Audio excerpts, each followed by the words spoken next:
त्यांनी हे लिहून ठेवलेले आणि ही पाली भाषा आहे। त्यावेळी पाली भाषा ही प्राकृत भाषा म्हणून त्याचा उच्चार भगवान बुद्धांच्या काळात ही बोल भाषा होती।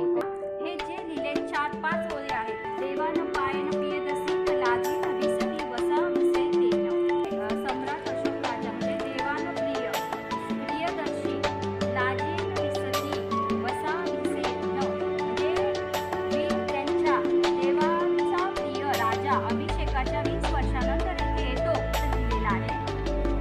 त्यानंतर लिहिले राजा स्वतः इथे येतो, मग हे इथं कर्म पूजा वंदना केली म्हणजे त्याने तिथे पूजा अर्चना केलेली आहे आणि इथे प्रमाणित शाक्य कुमार बुद्धांचा जन्म झाला आहे हे त्याने सांगितलेलं आहे। प्रमाण आहे कारण हे पिलर त्याच्यावर कोणते सम्राट असते ते त्यांनी शिला बांधली अशी दगडांची भिंत बांधली त्याच्यावर कोणत्याची बांधलेलं आहे की इथे भगवान बुद्धांचा इथं भगवान जागृती म्हणजे जन्म झाला।